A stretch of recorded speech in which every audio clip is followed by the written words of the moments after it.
Okay, so this is where we left off in U.S. history. That the United States had a pretty tough time doing island hopping, as we saw through the pictures here. The resistance was extremely fierce, taking one island, which was like a D-Day invasion, and once they cleared it, then making that their next base of operations to take the next island, and they hopped from island to island to island. Again, the two reasons why that was so difficult, well, two, I'm sure there were more, but the Japanese never surrendered. They fought to the last man and were told, don't ever surrender. And the extensive tunnel systems that they had developed on each island made it very difficult to find the Japanese. And again, to illustrate how strongly they felt, the never surrendering. This is a guy who held out and continued fighting World War II until 1974, about 30 years after the war was over.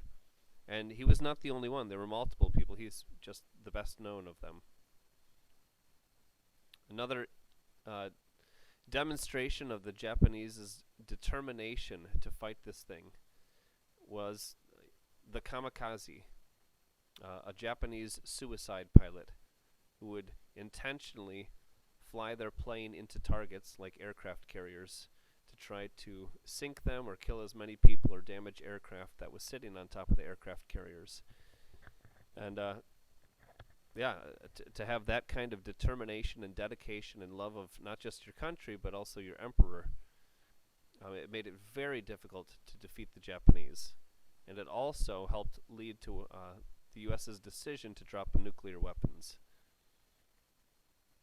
Eventually, we took the island of Iwo Jima, which was pivotal. This was an important place from which we could then attack the mainland Japan. And this very famous photo was taken of soldiers raising a flag on Iwo Jima. And if you go to Washington, D.C., you can see a sculpture showing this. So as I said earlier, because the Japanese never surrendered, because they were willing to become kamikazes or suicide pilots, the United States felt that we didn't have much of a choice. Roosevelt had died in April, and Truman became president. The war immediately ends in Europe, but it's still going very strong in Japan, in the whole Pacific theater. And so Harry Truman, President Truman, had to decide whether or not to use these brand new experimental bombs. And he and many others didn't quite understand the magnitude of these bombs. They were just told this is a really, really big bomb. But the concept of radiation and radioactive material and the sicknesses that come as a result of that were not appreciated, not understood. So here you have the Enola Gay and the Boxcar, the two planes that dropped the two nukes on Japan. And they were days apart. So this is Little Boy, it was called, the bomb that was dropped from the Enola Gay, which was a B-29 Superfortress.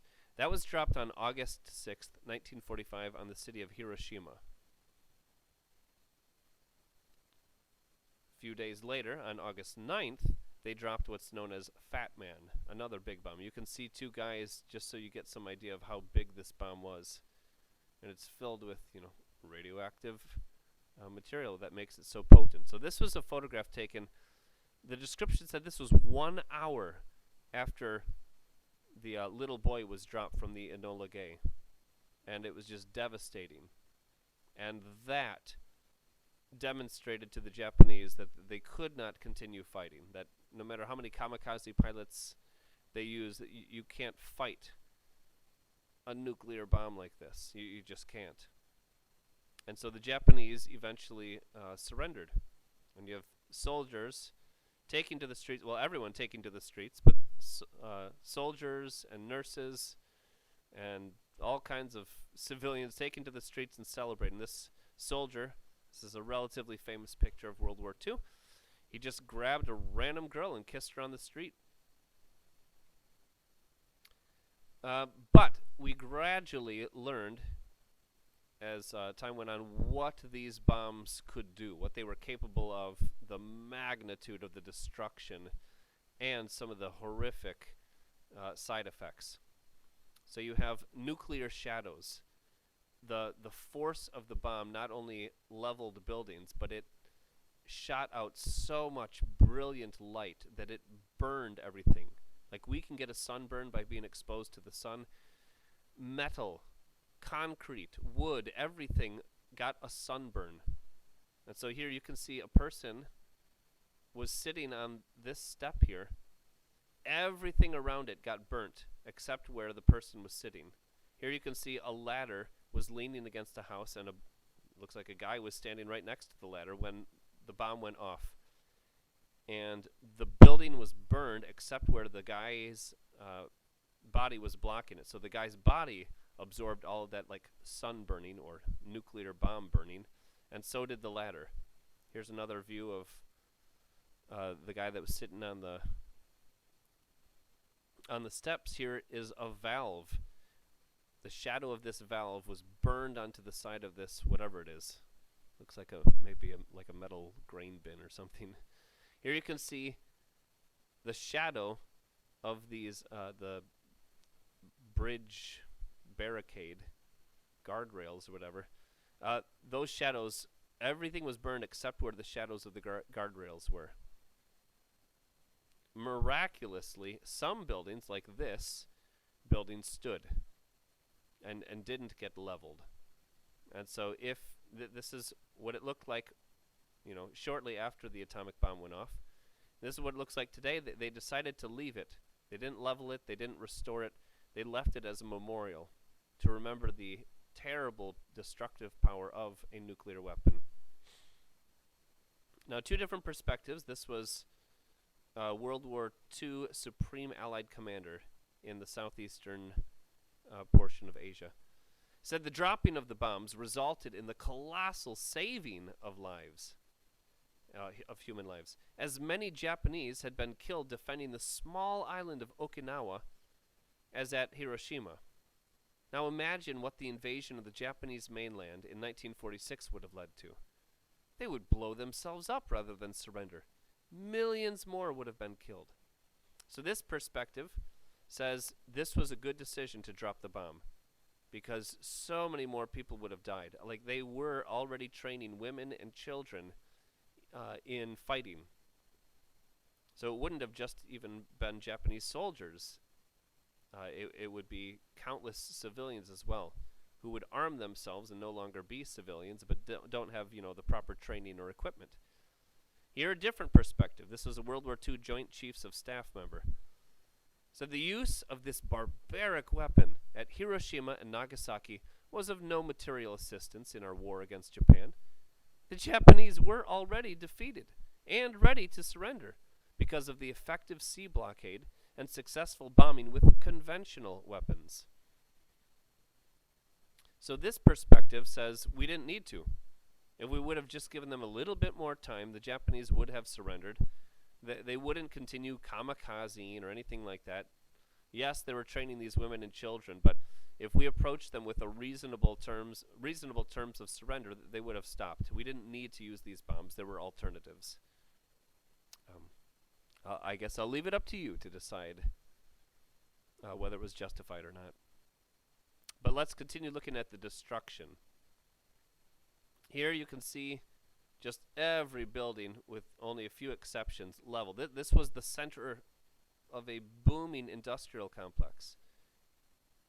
Here you can see that peace memorial again, and all the buildings around it just completely leveled into rubble. Here you can see, it looks like a Buddhist statue here and a Shinto arch. Here, kind of a before and after, you can see the meandering river. And here's that same meandering river, except this is before the war up here, and this is after the bomb went off. And you can see this was ground zero, where the bomb actually detonated. And they had it detonate before it hit the ground, so that the buildings wouldn't be able to absorb all of that blow. Here's another quote. "Death is still death. no matter whether it's brought about by a sword or by an atomic bomb. The difference between a sword and the atomic bomb is not really one of kind, it's rather a difference of scale, of their power to kill people, and of their efficiency as weapons. So this person is kind of describing, like, we tend to think it's more humane to kill someone with a gun. And, ask yourself, would you rather be stabbed to death or shot? And then people ask, oh, would you rather die by, poison gas, electrocution, hanging, having your head cut off?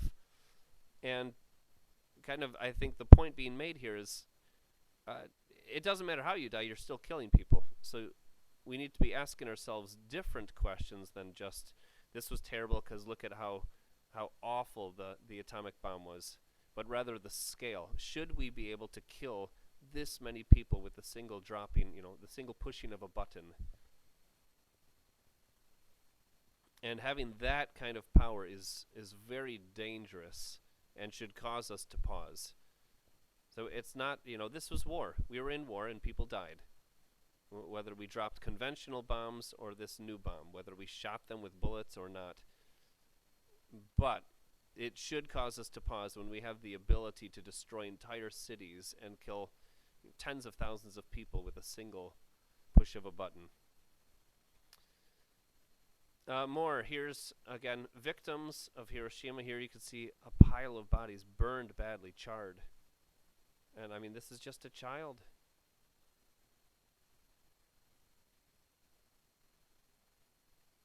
Those that survived typically developed cancer, had horrible burns. Here, this woman, the pattern of her dress was burned onto her body.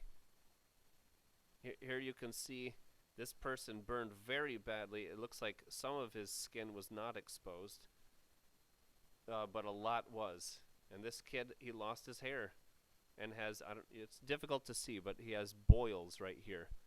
And they would typically inject vitamins to try to help people stay alive. But judging by the symptoms that were pretty common, the flesh after getting these injections would start to deteriorate and rot. People's hair would fall out, and that would be an indication that they were going to die soon. So there's a pretty good chance that this boy did not make it. Here, a clergyman said, the dropping of the atomic bomb was the supreme atrocity of the ages. A crime which we would instantly have recognized as such had Germany and not our own country been guilty of the act. And this is, I think, a good point to bring up. If Germany had dropped an atomic bomb, would we have felt that they were justified? And I think a distinction that can be made is that, Germany, they were the instigators of World War II. And while we weren't completely innocent, I think the reasons for fighting were very different. Germany was out to build an empire. They worked to eradicate the Jews, and while we made mistakes in World War II, the dropping of the atomic bomb was to stop the war. And, let's play some what ifs. What if it did take 1 million lives to take the island of Japan? And I don't know how they would be divided, but let's say it was 1 million total. And, maybe that's 500,000 Japanese people and 500,000 soldiers. What if it was 200,000 soldiers, U.S. soldiers, and 800,000 Japanese? If an atomic bomb, it seems cruel, but I kind of go back to this quote and say, well, death is still death. If 100,000 people could be killed with these nuclear bombs, and 1 million if we did a land invasion and just shot people with bullets, is that really better?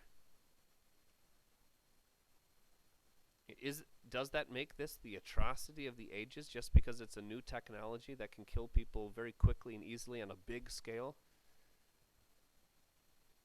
Yes, I think this person's right. It should give us pause when we have the ability to kill people at this scale. But, on the other hand, we shouldn't just dismiss it. Let's go to a really crazy example. What if 7 billion people would have to die to end World War II. Or we could drop this nuclear bomb and kill 100,000 people. I think everyone or most people would recognize, well, that's clearly the good decision, the right decision to make. And so then the position of dropping the bomb or not dropping the bomb it's not as clearly black and white. Anyways, we got to keep moving on. So some Japanese atrocities. What the Japanese did, the horrible things that the Japanese did, is not as well documented as the Germans in the Holocaust. But there is some documentation, and so I do want to make you aware of that. The Japanese regularly decapitated people. Here you can see this is a very young person. Looks like a small boy who is about to have his head cut off. And here you can see a prisoner of war being bayoneted to death. This was a problem. And again, I go back to this. Don't focus so much on the technique. You know, in many ways, I think having your head cut off would be relatively painless, clean, and not torture. It just seems maybe more inhumane than taking a bullet and dying that way. But again, both result in death. In some ways, I think having your head cut off would be less painful, and so you could argue it's the more humane way to execute someone. Anyways, here some more pictures. This is a mass grave. It's difficult to make out, but this is a trench that's just filled with dead bodies. Here these are Chinese civilians that were rounded up, wrapped in barbed wire, and then killed. Here's some Chinese being executed by the Japanese. There's 3 people that I can make out, and they're being, again, stabbed to death with the bayonets attached to the ends of their rifles. Here, this is a newspaper clipping showing 2 people. They had a sword competition. Who can kill the most people with swords? And these 2 people got first and second place. So they had a timer set, and they killed 105 and 106 people with swords. I won't show this picture, but it's a bunch of beheaded people. Here, a guy about to be beheaded. And really horrible things were done by the Japanese, killing people, forcing family members to watch as their family was tortured, executed, just despicable things, killing pregnant women, ripping out babies. The Japanese did horrible things. Here, prisoners of war being executed or found when they were eventually liberated, starving. Yes. And World War II deaths are not done yet. I'd say just about once a year at least, I read a story about someone killed by a bomb from World War II. So this was back in 2014. A bulldoze driver was killed because he hit a World War II device that was buried in the ground. They were clearing out an area. Said the bulldozer driver was fatally injured after his vehicle hit the device, and 2 people who were close by suffered serious injuries.